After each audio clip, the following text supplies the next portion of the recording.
specialty. I actually don't hate that he canceled that at all.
And welcome back, everyone. Welcome back. I apologize for the stream going down earlier. I do apologize.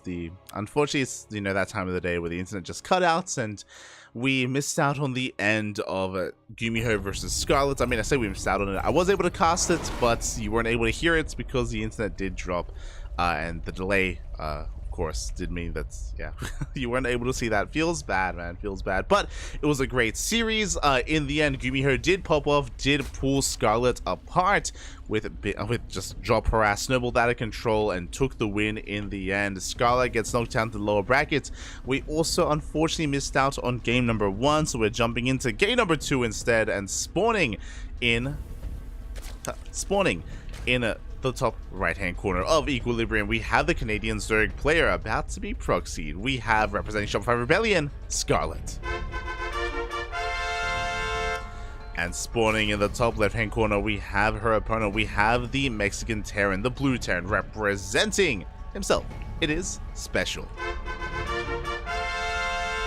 Missed out. Game 1 was on Alcione. It was pretty back and forth for a while there. It was Roach Ravager eventually into Ultra versus Bioplay from Special, and Scarlet was able to land some juicy fungals that eventually shut Special down. I believe it started with a proxy Rax as well. Likewise, we have a proxy 2 Rax here from Special here in game number 2. Scarlet does take a lead in this series, and as a reminder, this is a best of 5 qualifying match. Oh boy. The final chance for both of these players. Special did eliminate Creator to make it this far, and Scarlet, of course, did get knocked down by Gumiho. Went the distance, went all the way to the ace match. This likewise could still go either way, but we'll see how Scarlet's able to react to this. Was able to confirm, was able to scout the Raxes, is going to be pulling back, is aware of what is coming her way. Here come those Marines. Marines head towards the natural. Bunker is going to be thrown down, and we can start laying siege upon this natural base. Again, Scarlet is fully aware. She saw 2 Raxes, and we're going for a Roach response. Ooh, so this is probably a good thing for Special, actually. It's only 2 Rax, not 3 Rax, so he can transition a little more seamlessly out of this into a factory back at home. Killing the natural base would already be amazing for Special, but no, he's going straight for the main. Going straight for some drone kills. Workers are forced off the line. Marines, so yeah, forcing quite a lot of spine time here as well. Trading, gonna try and focus on some of these drones as best they can. Oh, doesn't get any of them yet. Meanwhile, behind this, the bunker is done. We can dive into it. But this hatchery has a lot of HP. Because of the dive from Special, Scarlet may be able to save this base. And Roaches are in production. Queens are waddling on down. It's going to be close. It's going to be very close here with these Roaches. Meanwhile, behind this, Special actually made a wave of Reapers. Interesting choice. Reapers dipping into the main base. This is a little bit out of the norm. To go for some Reapers, the drone's going to be going down a second worker as well. Scarlet caught off guard. Economic damage is being dealt. We get 2 workers. We clean up the Lings. At the same time, Queen goes down. We should clean up this bunker. We save the natural base, but at the same time, we are losing drones. 4 workers, 5. Barely 5 towards the end. Oh no, just barely. A pretty good amount of economic damage done here from Special.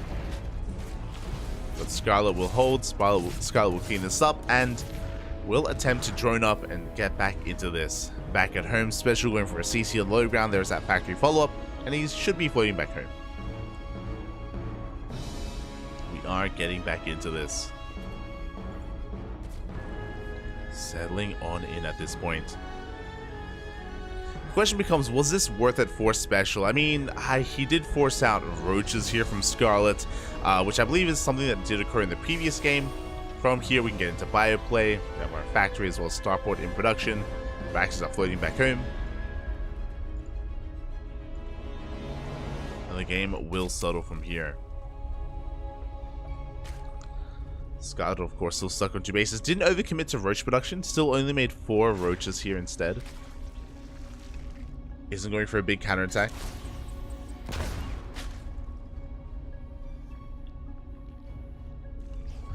Isn't going for a big counterattack or anything like that. Special is going to be floating back home. Do have a CC on the high ground. going straight for a third CC even, so yeah, getting into his economy, settling in towards the mid game. Scarlet, meanwhile, has a bit of a delayed third. I wouldn't be opposed to going for the gold base as a third to try to catch up, but we're going for a bit of a safer move instead, going for the linear third here. Just trying to get into a more secure position after a pretty intense early game.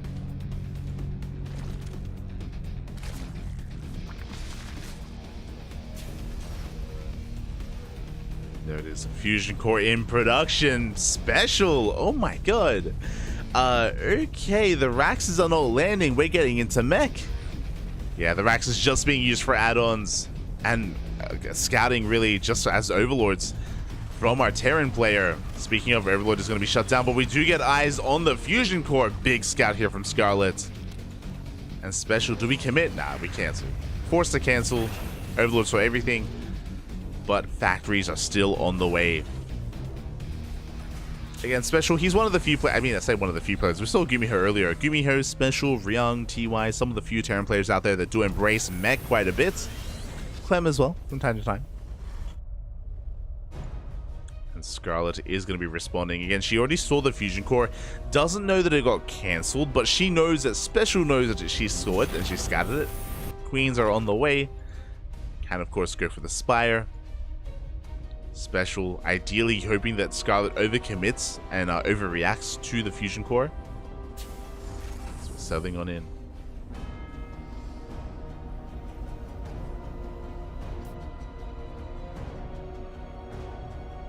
So we go Special, going for the drop towards the main. Quite an amount of Marines.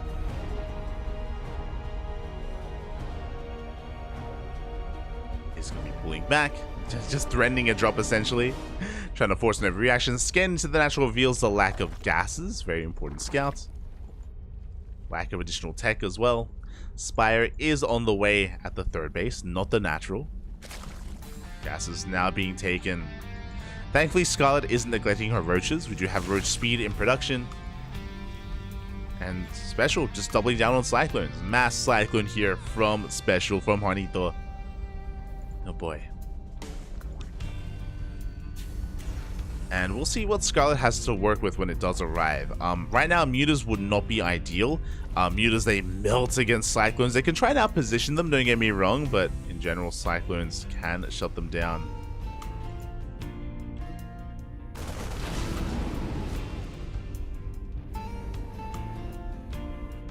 Special expanding, taking his fourth base on location. The greed, papi. Ay, ay, ay.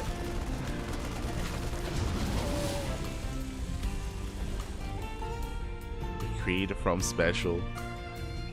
Battleback drop, threatening a dive towards the main. Likewise, Hellions, they get into the they get into the third. 4 workers go down. Ooh, well, they do get caught out by the roaches. Nice catch from Scarlet.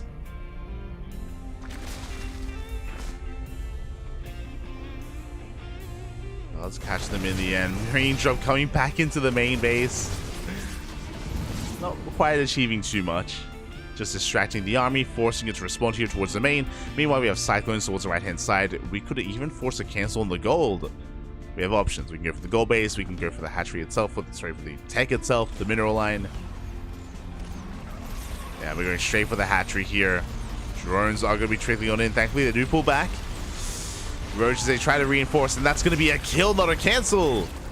Kill on the hatchery. 4 drones as well in the blink of an eye. Big pickoffs here from Special. Behind this, tank production. Again, ideally, you do want to transition into tanks. You don't want to rely too heavily on Cyclones. Tanks are on the way.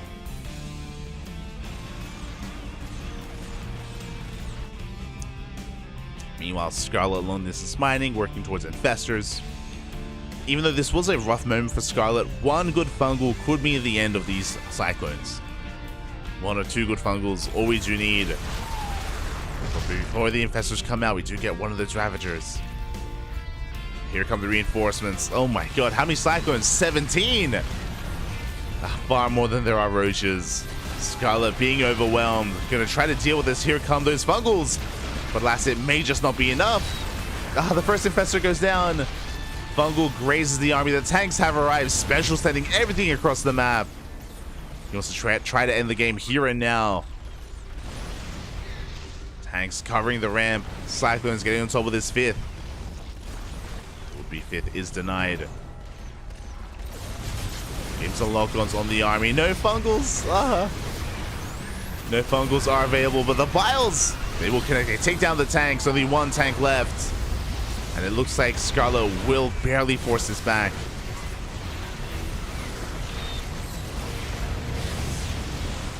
When Special is overextending. Just going to be bleeding out some of these tanks. Expensive losses for Special. Bleeding out even more of these Cyclones as well. Behind this Scarlet, her gold base is up and running. Has been injecting. Another wave of Roaches and Ravagers on the way.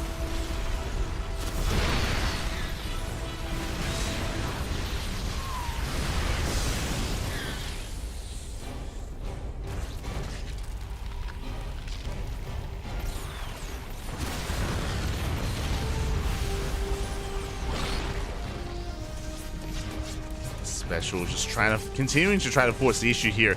He's on 90 workers, he was on 90 SCVs. But alas, did lose too many tanks earlier, has one tank left.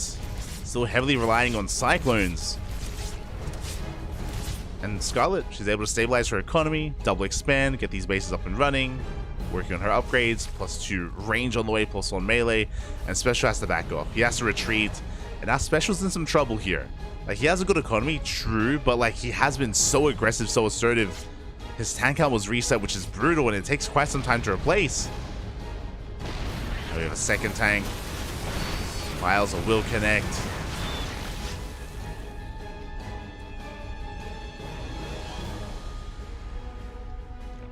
Bold move out of Scarlet. We're going into 8 mutas. This is going to be out of left field. I do actually appreciate this. Like, obviously the mutas can't really fight this head on, but we should be going for some harassment. Like, really, at 12 minutes into the game, the last thing Special expects is mutas.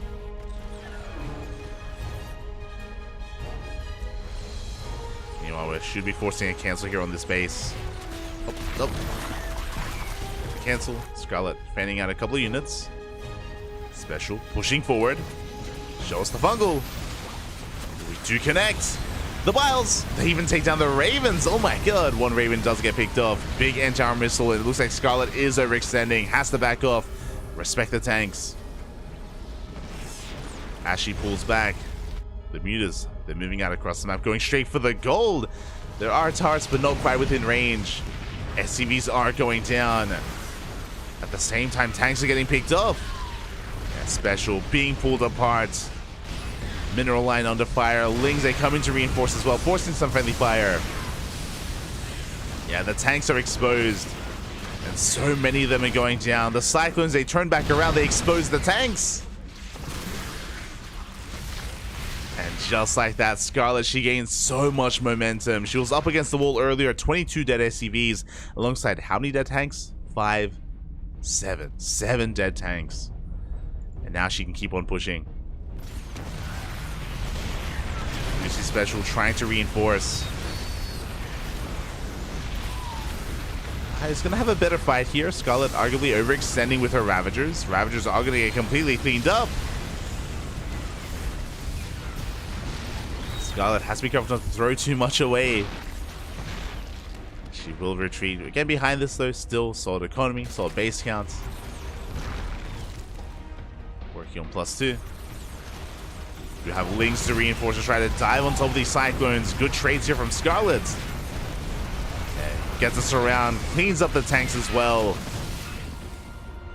And at the same time, the mutas are still wreaking havoc in the main base. 37 dead SCVs. Oh my god. That's insane. Finally, they should be forced back. Meanwhile, Link counterattack. Oh, comes across a planetary. Plenty of planetaries down here, actually. Scarlet not able to gain too much ground. Greater Spire is on the way. We're thinking ahead. Thinking about that next step. We're going to surround. This planetary should fall. On its own. No repair. No army. Special tries to punish this, but unable to.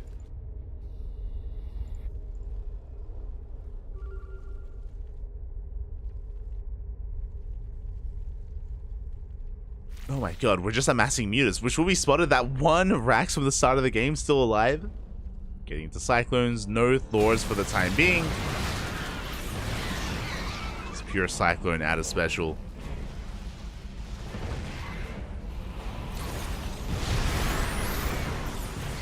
Big anti-armor missile. Oh my god, the mutas are going to commit anyway into these Cyclones. The mutas are just going to melt. Ay, ay, ay. Cyclones, they already do well against mutas. Without any armor, Cyclones, they do even better. A big loss there for Scarlet. Suddenly, things are swinging in favor of Special. Mutas are trying to harass across the map, but Special is pushing right through the center. We need Roaches, we need Ravagers. Things are on the way. Again, the Muta switch was expensive, and it was not worth it at all.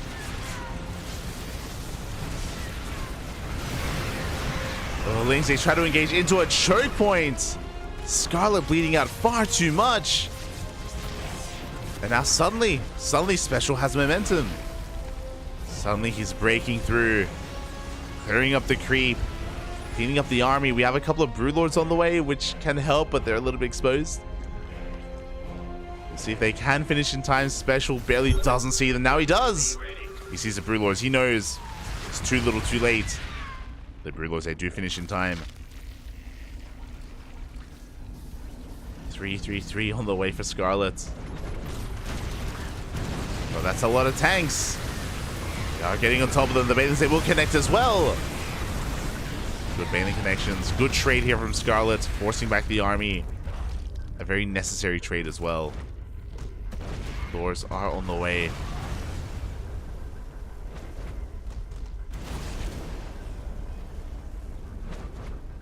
Scarlet does have to be careful. More Corruptors in production for more Broodlords. At the same time, Big Link counterattack does deny the southern base.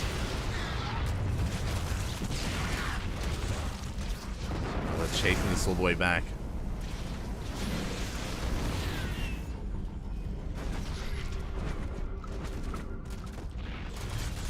Likewise, Cyclones towards the north, clean up a base as well. Take down a hatchery, trading a base for a base. But the Vials, oh my god, that CC is so low.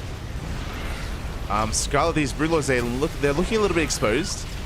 There isn't too much anti-air, but we get one. Yeah, one of the Broodlords, Thors, are coming into support. And the Broodlords, they're going to be focused down. And from there, we can go for the Corruptors. Scarlet bleeding out a lot. Bleeding out a lot of her army. Has to retreat. The Broodlord count was reset. We're getting into Infestors. Special, though, he's running out of resources. You can see here, he doesn't have a fresh mining base. 26 out of 6 here at the gold. Desperately needs another.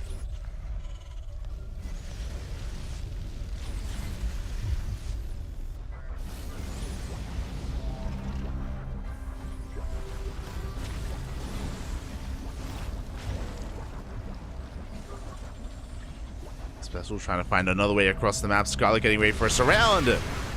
I don't see a lot protecting these tanks. Okay, we dive on the army. 3 tanks go down. We're going to be able to get a couple more here towards the north. The Thors do stand strong. It's a lot of Thors. Corruptors are across the map.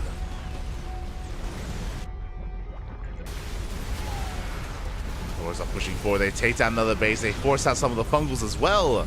No follow-up. We have 2 Fungals left. Neural still on the way. We do bow down one of those Thors. It's a lot of dead Ravagers. As Scott's trying to force her way up this ramp. Looks like she will barely break through. Gets on top of the Thors. Cleans up the army. Expensive losses here for Special. Likewise, expensive losses for Scarlet. How many Corruptors just died? 4. There's 1 left. And it's going to fall as well. Oh. Now, would have been a good time for Broodlords because we just reset the Thor count, but Corruptors were reset. This could still go either way. Scarlet on a low drone count. Collapsing on this army, trying to get on top of these tanks, and it looks like we should be able to get on top of at least 2 of them. 2 tanks go down. We take down 21 SCVs as well. Massive lane counterattack. Very nicely done. The planetary does finish. Scarlet pushing forward, runs into tanks. Oh my god. Desperately wants to try to shut down this base. Bungle's grazing the army, takes down 2 Cyclones. We have another volley of files. It shouldn't quite be enough.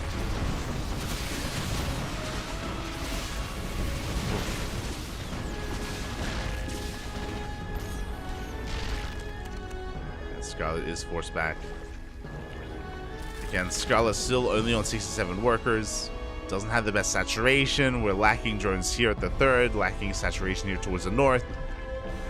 And there it is. 11 drones are on the way. Scarlet is going to be focusing on her economy. This will give Special some breathing room. Will allow him to just mule up this base. Oh my god. Takes down the bite. Takes down the Banshee. Banshee does fall.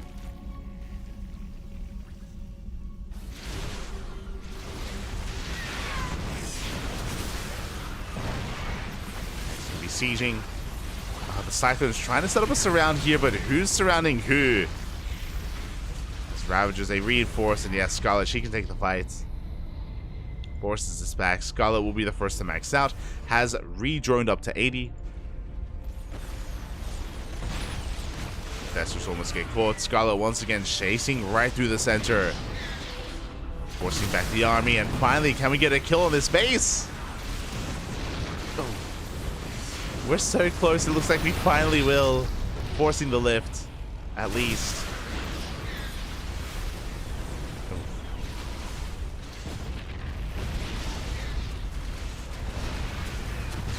Almost hit the CC. With that, we snipe another 2 tanks. Scarlet's gonna be backing off. Does land a big fungal here on these Cyclones. GG gets called. There's nothing left. There's nothing left here for Special. Was very close though, was very back and forth, and Scarlet will take a 2-0 lead in this series. GG. One more is all Scarlet needs, and she will qualify for IEM. Really cool to see actually that, I mean, amongst all these players, one of these 2 will make it to the main event. Really exciting stuff. Something that I think a lot of people maybe didn't expect. We didn't get to talk about it, but yeah, we did see like some, I would say, upsets. I mentioned it before, but Special did take down a creator. Sham took down DRG. The Koreans struggling here. My heart goes out to them. Like, both creator and DRG were fighting hard here. They were doing so well for themselves in the previous qualifiers. DRG, he came so close. He almost beat Beyond in the Asia qualifiers like 5 days ago. But both DRG and creator were eliminated. NA looking strong. Looking strong, Papi.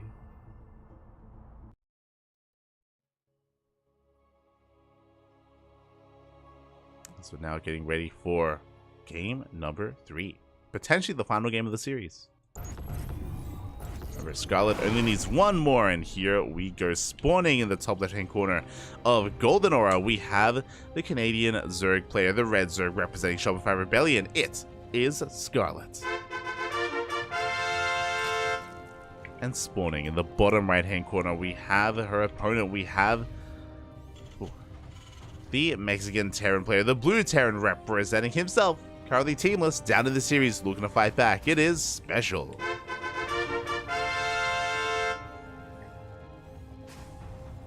For the first time this series, going for a Rax back at home. Not going for a proxy this time. And we missed it in game 2, sorry, in game 1. We saw it in game 2 where Special has been flaunting his proxy Raxes. Wasn't quite able to do it.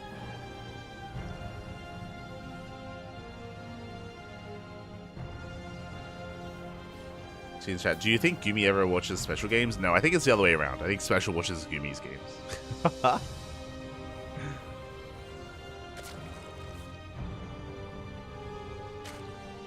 Scarlet is going to be going for a hatch gas. We'll send that opener. Send that opener out of Scarlet. Likewise, Special back at home. Going for a Rax. What looks to be a Rax expand. We're going to be calming things down here in game number 3. Again, despite the chaotic nature of how Special has been approaching this series, now that he's up against the wall, is going for something a little bit more by the book.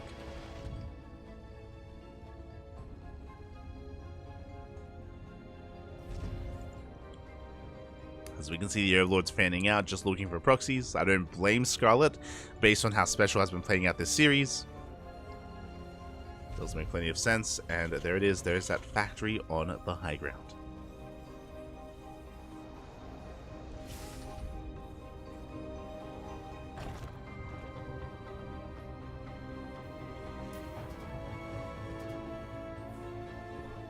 So yeah, we're going to be settling into Golden Aura. We can take this moment as well to talk about the map itself. Golden Aura, very condensed bases here, very stable 3 and even 4 base setup here back at home. We have seen a lot of players struggle to break a defending Terran player, for example, on 4 bases, and that can as a result lead into a longer game, into a later game, into a split map scenario. Very similar to what we saw in the previous game. I'm not too fond of mech on this map. Just because of the short rush distance by ground. Do you feel like bioplay is going to be a little bit more impactful here, as we have a 1-1-1. Sorry, I was a little bit distracted by the build here. Special is looking to ramp up that aggression and is not going for an add-on swap. This is interesting. Okay, so it's a 1-1-1, which means aggression. We have a delayed third CC. There's no third inside for the time being. Usually we see an add-on swap with the factory and the racks to get into Hellion production, but no, we are reactoring out Marines instead. There's no add-on for an add-on swap. We're just going straight for the medevac, going straight for BCs. I thought I saw things. He threw down the fusion core for a moment there. Did it change his mind when it comes to location? Threw it down here behind the mineral line. Interesting. Okay. How do I feel about this? So, the reason why we have been reactoring out Marines is for this reason, is to be able to shut down the Overlord. One Hellion gets across the map just to harass, but it's to make sure that we deny the scouts. That's why we have the Marines in position to make sure that these Overlords do not touch the main base here of Special. Third CC here on the low ground. No Viking either. Again, we're skipping the Viking. That's why we need these Marines. So it makes sense. Like this build of choices opener, I should say, makes sense when it comes to the build order. And now we're going straight into those battle cruisers. Meanwhile, Scarlet going for a 4-minute lair. Jesus. A very fast lair. We did get Ling speed. No additional gases yet. No safety bailing nest yet. But with a 4-minute lair timing, are we feeling a rush into Spire and Mutas? I'm curious. Now, by the time we reach the halfway mark here on this lair, we could throw down a bailing nest. If there's no bailing nest, then I'm thinking more and more that this could be a Spire. So far, though, we only have 1 gas geyser. We haven't invested into additional gases. So I'm very interested in what's going on here. Okay. Meanwhile, it's going to be Bio BC. BC does typically coincide with mech, but no, this time it's going to be Marines and Battle Cruisers. Fusion Core is done. Yamato's on the way. We're taking all of our gases, and I don't see a bailing nest. If this was me and Micah, I would still flirt with the idea of going to Hydras, for example, but this has to be Mutas, right? This has to be Aspire. Now Queens are getting in position. BC has arrived. There it is. The Spire is on the way. Spire in production here at the natural. BC teleports into the main base, but Queens plenty of them are in position. And we will shut this down. The BC does no damage. Now, what I'm concerned by, though, is that, again, this is not mech. It is bio. So these Mutas, they're not going to have as... They're not going to be as have as much free reign as they otherwise would have if this was to get into like Hellions and Cyclones. Roach Warren is thrown down. Scarlet still in the dark as to what's going on. Does see more Marines, but is that enough of a tell? There it is. Double event chamber, Bailey Nest. Looks like we have recognized that it is going to be bio. Thankfully, Scarlet's initially getting ready for what looked to be a mech-based composition, but now getting to Lingbane. Thankfully. Meanwhile, the first BC is out, second BC is teleporting in. Yamato is done. Spire still finishing up. So Yamato, one of those queens. Very nice pickup. 8 meters on the way. I love that Scarlet doesn't get baited into making Corruptors. Again, there are only 2 battle cruisers, and Corruptors would be a bit of a waste. Mutas can still shut this down and also get across the map and deal economic damage. Still get stuff done.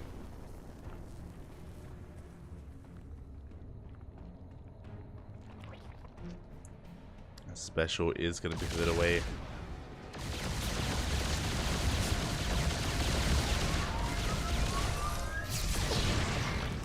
So Yamato, another queen.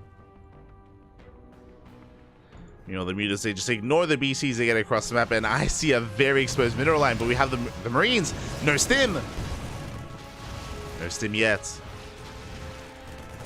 But we can dance around them. Stim finishing up in 10 seconds. You pick up a couple more Marines here. Mutas getting caught out, just barely don't go down.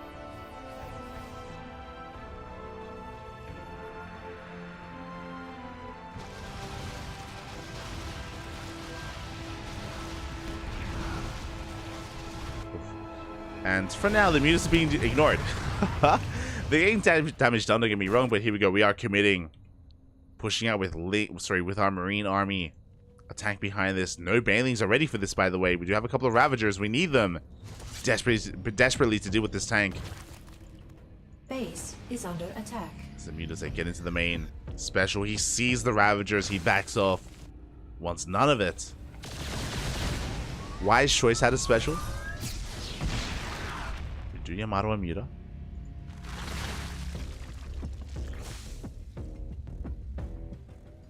Do Yamato and Muta in the end. Scarlet now just hyper fixated here on building up her Ling, Bane, Roach Ravager army. And Scarlet's maxed out. Alas, the BCs were a little bit lackluster. They didn't deal enough economic damage. BCs are coming in once again, but Scarlet, she's looking to collapse on this base, and I don't know if Special can stop her. Bathing speed still in the way, not ideal. First tank is going to be going down. We dive into the natural. So many tanks are out of position. And we're busting into the natural base. SCVs are going to be going down. The BCs across the map, they're wreaking havoc. They're killing drones. We annihilate the middle line. 20 dead SCVs. And we deny both 2-2. Both E-bases go down. Big pickoffs. BCs across the map. One of them goes down. We have one left. Mutas, they can come back home. Lings are being cleaned up. And Scarlet, she is looking to make it all the way here. She's looking to travel abroad to make it to Poland. The Mutas, they come back home. This BC teleports back. But Special's all in. Special is down to 48 SCVs. It's all or nothing here for Juanito. He's got to send it. There's no other way about it. But he's running into a ground army, into Ling Bane, this time with Bailing speed. Tank is going to be going down. We have another tank, but it's not going to be good enough. Scarlet, she will completely clean this up and will not drop a single map here. Not against Special. Not against Juanito. GG gets called and Scarlet qualifies for IEM Katowice. GG. Oh my god. GG, well played. Special with, again, a very special style here in this series, going for proxies in game 1 and game 2, going for mech at some point on Equilibrium, going for BC into bio play here on Golden Aura, trying to pull apart her opponent, trying to come in with some mind games and to catch Scarlet off guard, but no, Scarlet was able to keep up, was able to shut Special down at every turn. GG, well played. Congratulations.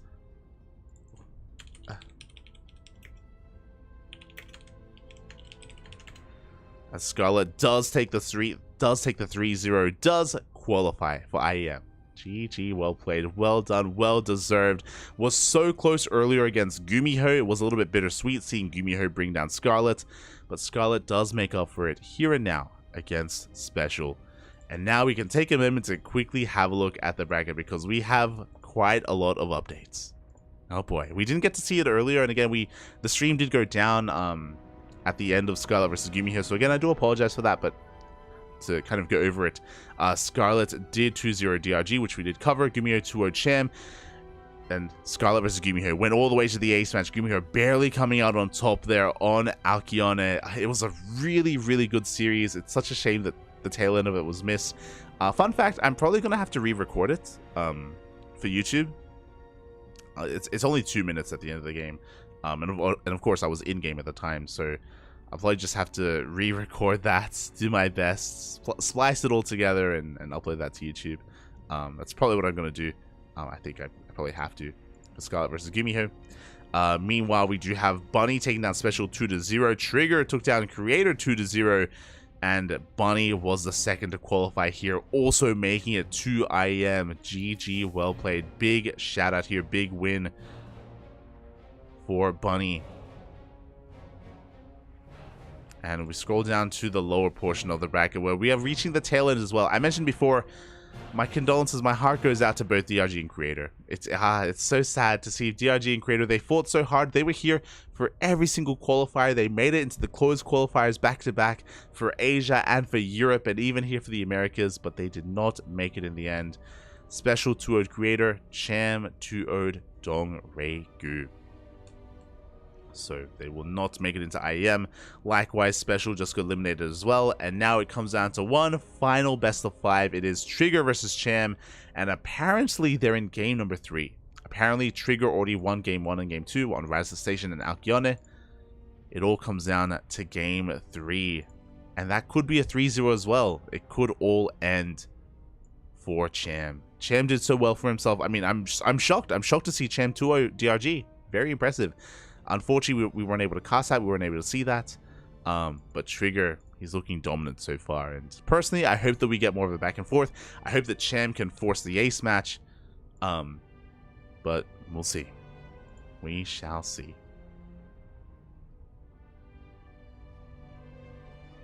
As that is our final qualifier for IEM. We're nearing the end. We're wrapping up. We are wrapping up. Again, I do apologize for the stream going down earlier. Again, I'm probably going to have to maybe today or maybe tomorrow, I'm gonna have to re-record the end of the ace match there. I'd feel so bad if I like uploaded to YouTube and it's just the last 2 minutes to cut off and you don't know what happened. You're like, wait, what happened? Like who qualified? Who made it? So yeah, I'll get around to doing that. Otherwise, let me just double check here. I believe Biomorph is going to be covering game 3 of Trigger versus Cham. Let me just slip into that and see what is going on there. What is happening between those two players? They're on site Delta. They're on site Delta, and it's looking like a standard opener out of Trigger, which is what I expect to be seeing. Stargate opener into a third base, into a Forge and a Twilight Council for +1 and Blink. So standard play out of Trigger. Cham investing into and going into Roaches. Yeah, has to be expected as well. With what looks to be a late third. But yeah, we'll see. We may as well go on a break. If Cham does fight back, if he does take a game, then we will jump in mid-series into game 4 of Trigger versus Cham. So we will jump into that if that is available.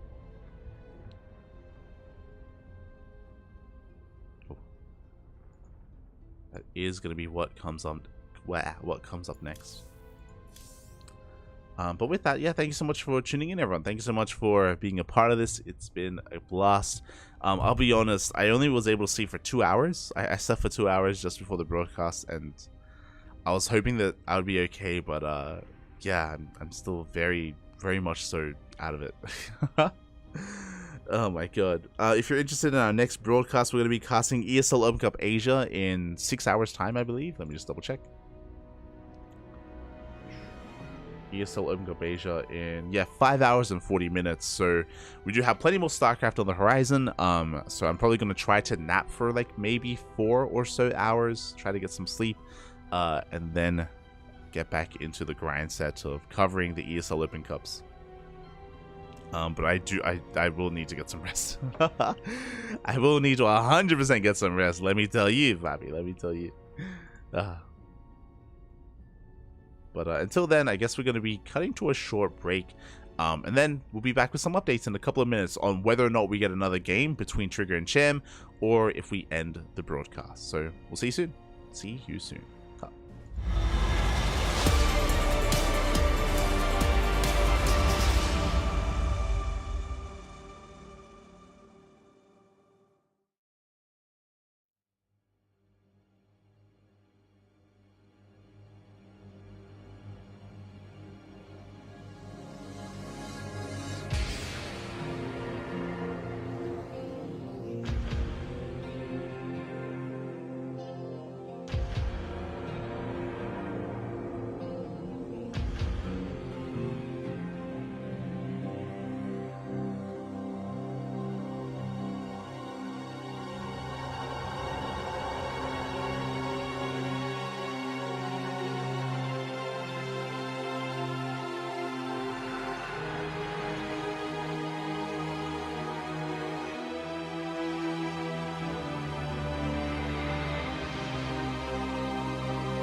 And welcome back, everyone. Welcome back. Hope you enjoyed that brutal OST, because we have returned with the final qualifying match of the IEM Katowice 2024 America server closed qualifier. It all comes down to this. It all comes down to this final best of 5, and spawning in the bottom right hand corner of hard lead, we have the Canadian Protoss player, the red Protoss representing Team Basilisk. It is Trigger. And spawning in the top left-hand corner, we have his opponent. We have the Mexican Zerg player, the blue Zerg representing Starlight Twinkle. It is Cham. El Chamaco is here. El Chamaco is upon us. Oh boy, here we go. I unfortunately weren't able to catch this series. We're jumping in mid-series. Don't really know what's been transpiring between them amongst all these games.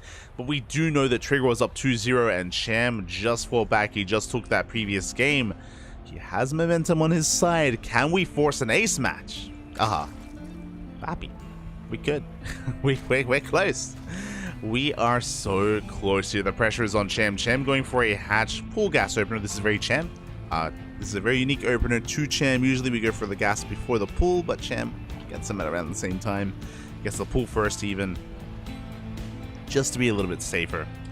Just to be a little bit more secure. As we are getting into this. Again, Cham typically an aggressive player in this matchup. Typically very high octane, very in your face. Very much so high pace and high tempo. And we'll see if that continues to be the case here against Trigger. Everyone is coming in. I'm ready for it. I am ready for it. Now, pylons are on the way. We see Trigger just getting ready for his opener. We were able to catch a bit of the last game, actually. I was able to watch on one of the other streams, and I believe Trigger did go for a Stargate opener into a third base, into Forge and Twilight Council. Looks to be something similar here, with based on this pylon placement, should be a Stargate. There it is, Stargate is on the way, Oracle's on the horizon. Trigger isn't really one to deviate. He's pretty standard in his play, especially against Zerg. So I don't expect anything crazy like Glaive Adepts, but we'll see. We'll keep our eye on him to see if he does deviate from the norm. Until then, though, Dept is moving out. Dept is moving out across the map towards that third. We'll be threatening the mineral line. So far, the Queen and Lings are in position. Cham able to hold on. We're coming back in. Up! He wants a drone. He's gonna get one. One worker does get picked off. Not too bad. Not the biggest of pickoffs, but a pickoff nonetheless. I was listening to the Sejong Center version of Terran 1 to mix it up. I see. Unfamiliar with that mix, but I'm sure it sounds good. Sounds amazing. Behind this, Oracles are on the way. We're not going Void Ray first or anything crazy like that. Still just sticking to standard play. Oracle moving out across the map. Does get eyes on the Lings. Cham looking to try and delay that third base, but Trigger is fully aware. Does have eyes on the Ling counterattack. As the Oracle dives in between the bases. Queens are in position. Spore still in production though. But looks like we will zone back that Oracle. To force it back. Oh, he wants the drone. Oh my god. As we do morph in that Evo chamber. Will we come back? Not quite. Not quite. As the Oracle takes a lot of damage, actually. The Queen's coming in for a surround. And the Oracle will fall. Big pick off. Trigger not getting any damage with that one Oracle. The second comes in, but likewise doesn't achieve much at all. Kills one worker. So far, Cham coming out ahead here in the defense.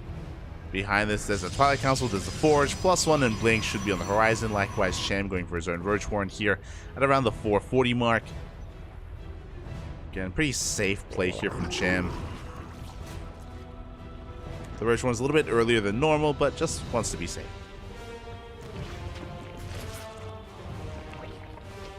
Just wants to be safe and sound. The Oracle's still sharking around. They need to pay for themselves. They need to make up for that dead Oracle earlier. And meanwhile, Lings, they go for a counterattack. They catch a couple of probes. Not too bad. 2 workers will go down. There's that +1 and Blink that we were talking about. Again, standard follow-up. As to be expected from Trigger. As to be expected.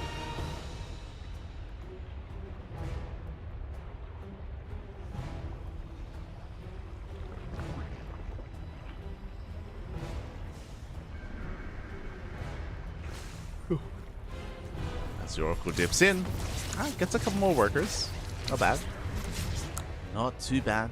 But again, this still pales in comparison to losing that Oracle previously. As I say that, we're making up for it. That's going to be 4 dead workers at this point. Nicely done. And Cham! That is an infestation pit. Now, I bring this up every now and then, and it's been a while since I've seen it, but Cham, he is one to go Swarm Host whenever he can against Protoss. Is this what this is, though? That's the question. We could just be looking to go for a fast Hive or fast Adrenal, but I'm feeling the Swarm Host, not gonna lie. It's like, it's Cham's comfort zone. You know, it's his comfort food. It's like pizza on a Friday night. Would like some pizza. Rocks are being knocked down. Infestation bit is done, and show us what you got. There it is. There are the Swarm Hosts.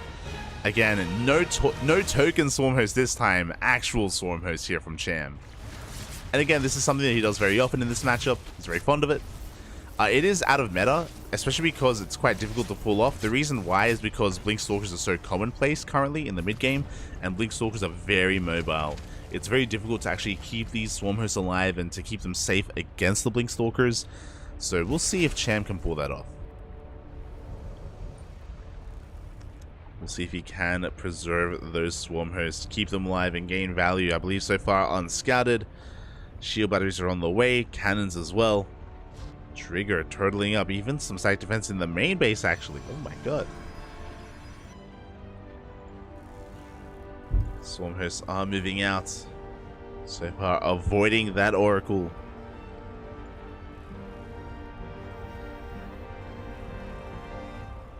And 10 Swarm Hosts in total, looking for a big Locust Wave towards that third.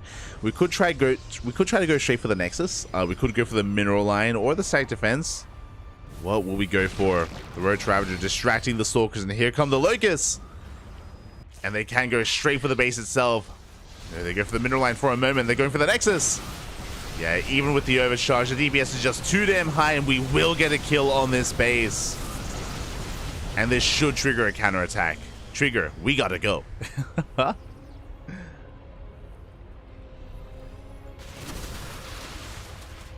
He does move out for a moment. We do see Cham knocking down those rocks on the right hand side. Stay Strap does catch some of those Swarm Hosts. Trigger, I'm sure, sees this, is aware. But it looks like we are going to be able to reset, get another Locust Wave into the main. Locust Wave right into the main base. What do we go for? Can we go for the Nexus itself or just the tech? I think Roach Ravager going to be bypassing the army, or going to be dancing with the army. We go for the Nexus. No shot. Can we get it? Oh, it's going to be close to Stutter Stepping, and it looks like we barely will get the base. Just barely, just in time. And that is suddenly 2 dead bases. Trigger, he is hurting. And Cham is maxed out. Here comes another Locust Wave. Cham forcing his way forward, trading with the sentries. Resetting the sentry count almost. And for the final Locust Wave, we can go head-to-head with the main army. Cham, he knows how much he's done. He knows that he is ahead. Now, does the Locust Wave go towards the Stalkers or towards the would-be Nexus? As it just got back up and running, and we're going for the Nexus, going right for the base. Actually, going for the site defense, never mind. Cham is being surrounded. The Stalkers are coming in. They're collapsing in this position. Oh, and this Locust Wave was a little bit lackluster. I say that 11 probes did go down. Roach is going to be reinforcing.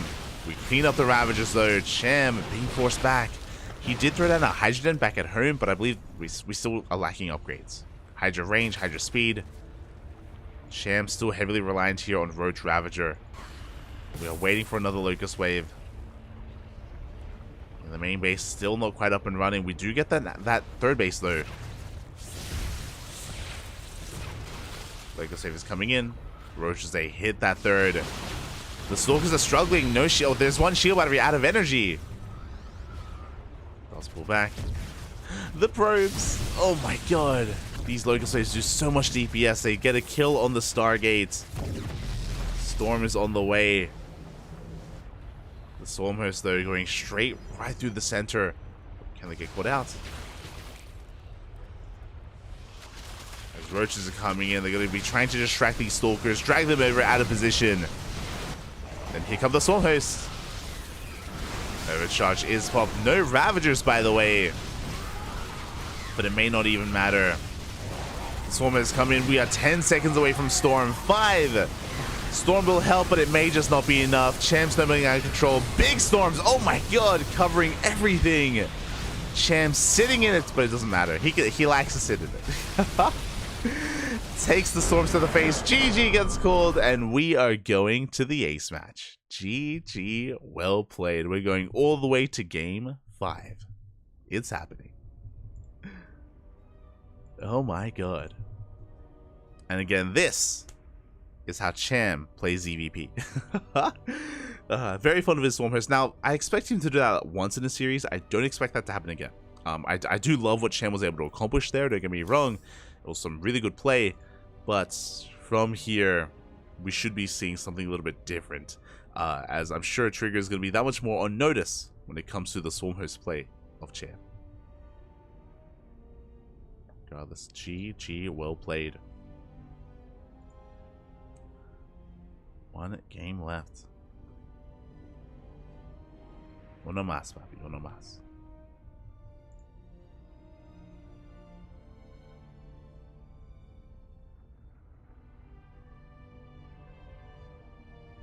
Meanwhile, it looks like we are losing some of our casters, unfortunately. It's okay, we're getting into this.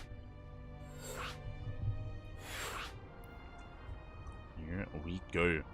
The ace match, the final game of our qualifier. The final game here of the IEM Katowice qualifiers to determine who is the last player to make it in. Who makes it? Is it going to be Trigger or Cham? It's going to be huge if it's, I mean, either player now that I think about it. I don't think either Trigger or Cham have gone to IEM before, to IEM Katowice. Yeah, I think this is going to be a first, if I'm not mistaken. Big spot. Big.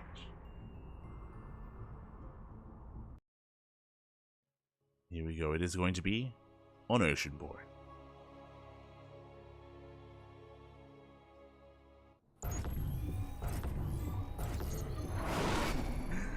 And spawning in the top left-hand corner of Oceanborn, we have the Canadian Protoss player, the Red Protoss representing Team Basilisk, being forced into the ace match. It is a Trigger.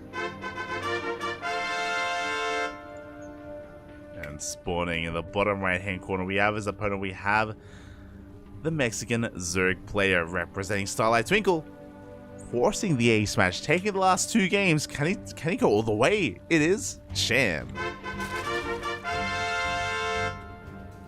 Here we go.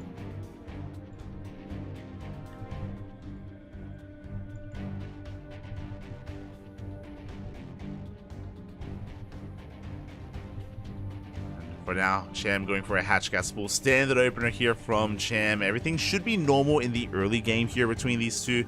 But the mid game, that's when things start to pop off. Especially on a map like Oceanborn. We're loading into one of the smaller maps in the map pool. Rush distance by ground is short. This is a bit of a double-edged sword. If Cham wanted to go Swarmhost again, this wouldn't be a bad map for it. But if the Locust Waves are worse in any way, maybe a better way to put it, are worse in any way, then Trigger will gain momentum and he would not be afraid, would not hesitate to counterattack and to try to punish Cham as well. So I wonder where this is going to take us. And again, a really big moment. I'm uncertain whether or not Trigger or Cham have gone to IM before. I'm pretty sure Cham hasn't. I don't think Trigger has either. So yeah, it's actually really important for them. Like, this is a big moment for both of them in their careers. Trigger been playing too much Star Auction, Poppy. True! Unironically true. But Trigger's in form is what I should emphasize as well. Like, Trigger, he is very much so in form. He's a great player. Peaking here, leading into DreamHack Atlanta, but so is Cham is the problem. And can Cham cause the upset? And I would call it an upset. I mean, I love Cham. El Chamaco. Big fan of Cham. Hang up the phone.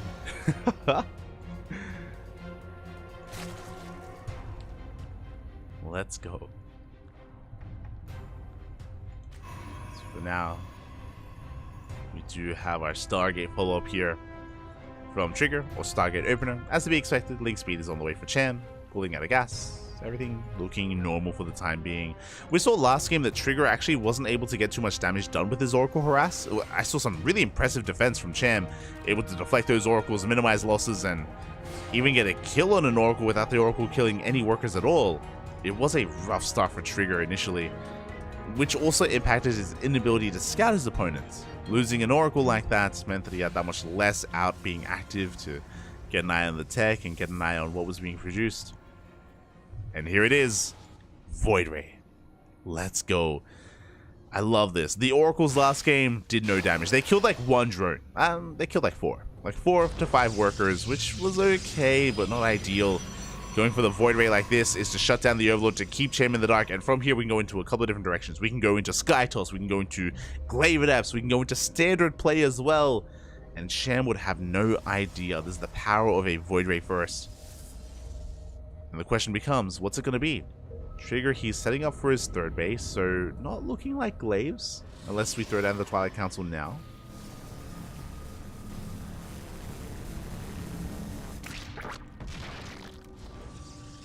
Overlord gets shut down, third base is on the way. So far, everything looking normal. Everything looking as it should, not delaying the third base whatsoever. Going for an Oracle thereafter. Trigger, he's looking for more Overlords, hoping to come across them.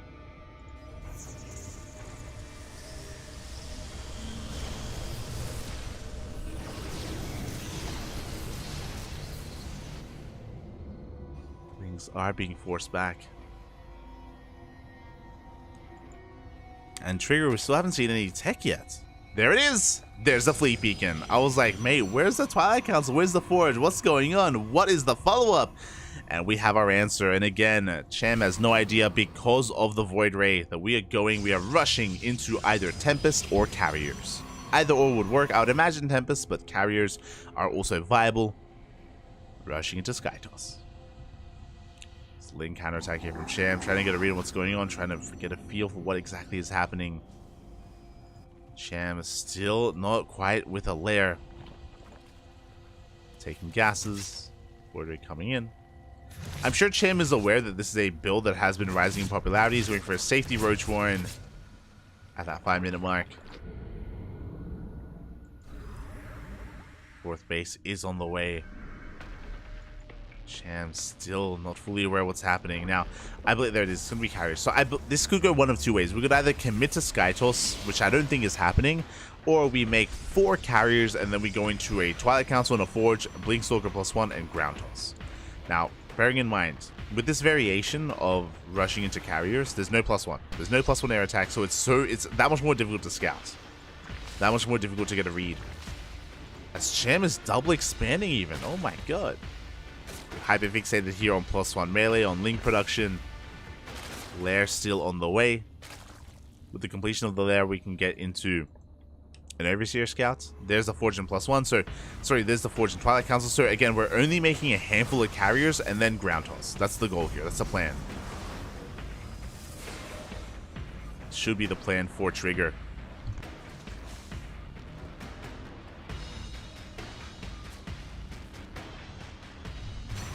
Should be the plan. As Lings continue to threaten that third, we don't see much, which is a bit of a tell. Roaches are amassing, but the Carriers still have not been revealed. We have 2, we're soon to have 4. Soon to have 4 Carriers. Aye, aye, aye. Things are being forced back. Oh, we're going for the Spire, though. Looks like we have accurately read this. The Spire will help. Now, we can't commit too hard into Corruptors. That's the problem. Again, it's still going to be Ground Toss. There's that +1 and the Blink, of course. There's the Gateway Explosion for the Mass Blink Stalker.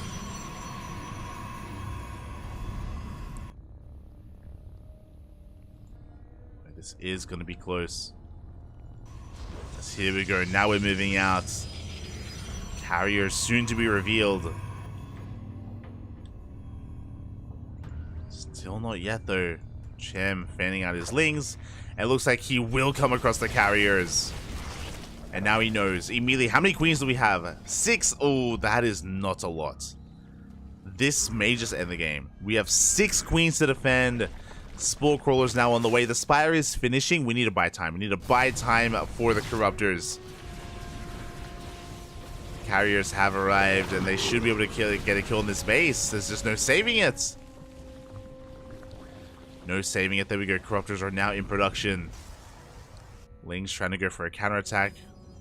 Remember, it's only 4 carriers. From here, Templar Archives on the way. Ling. Ground us. We kill 1 base and we're going for another. Chammy double expanded. He's going to be losing both his 4th and his 5th. That is huge. It's becoming too much damage. Lings, they go for a counterattack. They catch a couple of adepts.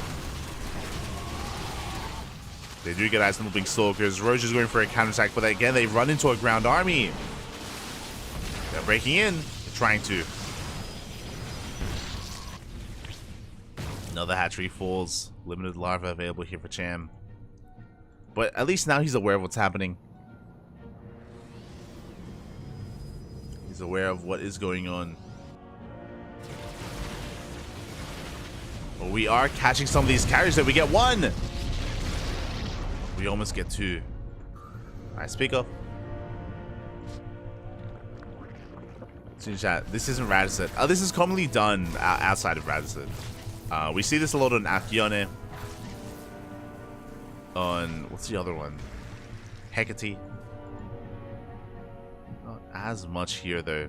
Again, if you're familiar with Classic, if you watch Classic games, then you would have seen plenty of this.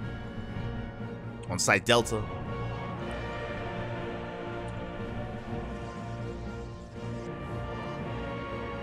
Cham back at home. He's still just amassing his army, trying to get a 4th up and running. Economically, Cham is behind. Cham is in a really rough place with it when it comes to his economy.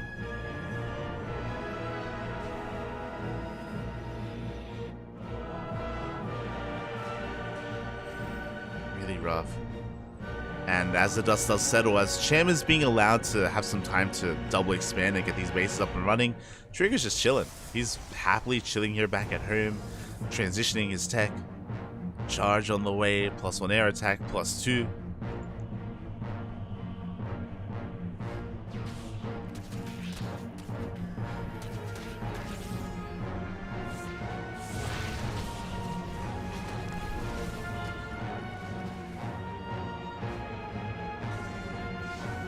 You can see Cham threatening a dive here, but Trigger, he's just taking a defensive position. He's not moving out, just chilling back at home, defending, saturating, holding onto his 4 bases. Hoping to absorb an attack from Cham. And Cham, he is amassing an army. He's maxing out on Ling, Bane, Roach, Corruptor. There is potential.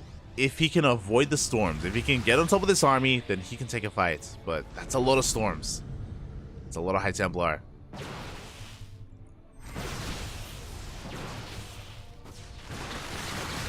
Okay, Bane's going to be backing up. Bane's speed still not done. Cham getting ready for a full surround. He wants it. So far, the storms are insane. Oh my god, massive storms on all the Banelings. The Corruptors, they dive on the carriers, but what about the Blink Stalkers? The Blink Stalkers, they clean up the ground army. The Roaches, the Ling Bane gets completely annihilated. The carriers may go down, but we don't care about the carriers. We never did care about the carriers. It's all about this, the Gateway Army. At the same time, Zealot counterattack takes down 19 drones. Hatchery falls, 5th base is under fire, and it looks like Trigger, he's snowballing out of control. It's just too much.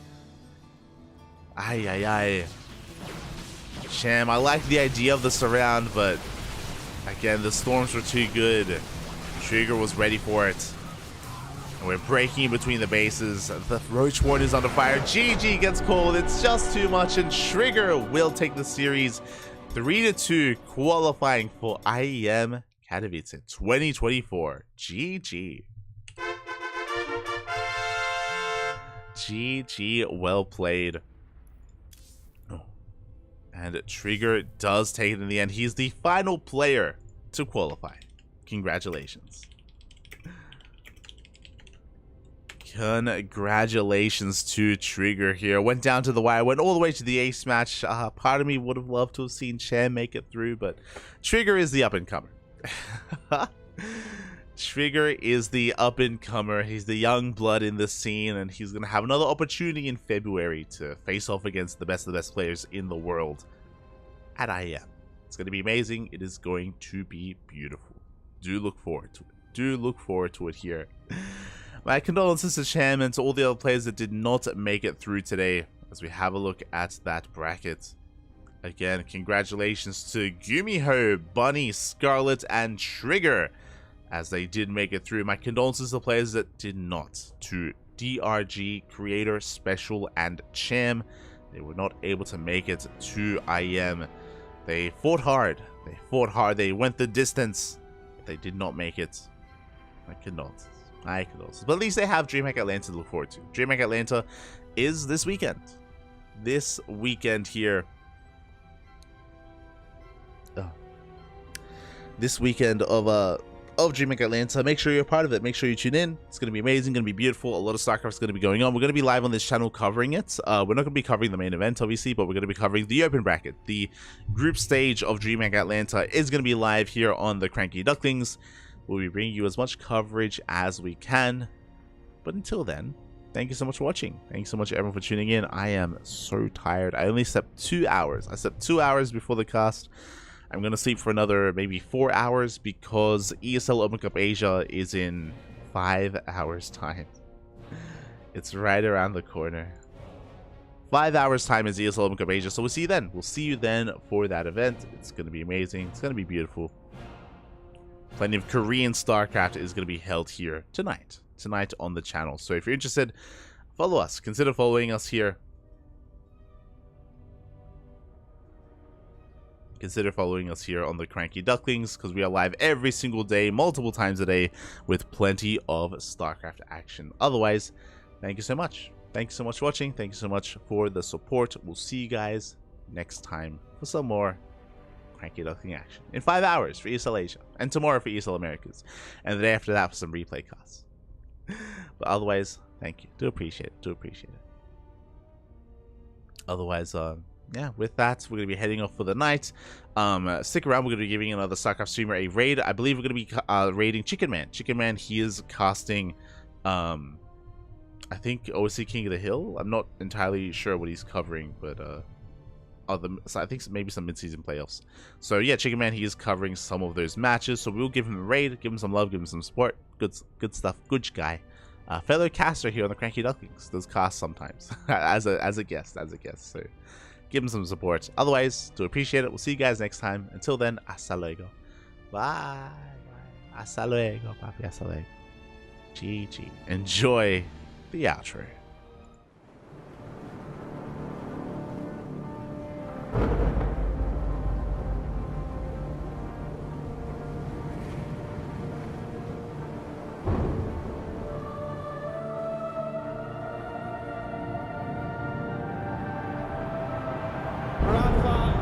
Making history. Absolutely phenomenal. And Ace is the champion of the Intel Extreme Masters World Finals. Storm's still not quite done. MC is going to take this fight, though. 3 seconds left. Last 2 rounds of action's got to start it well for ESC. And this is a massive move for Zez, but he's not content with just a Nexus kill. He wants to win.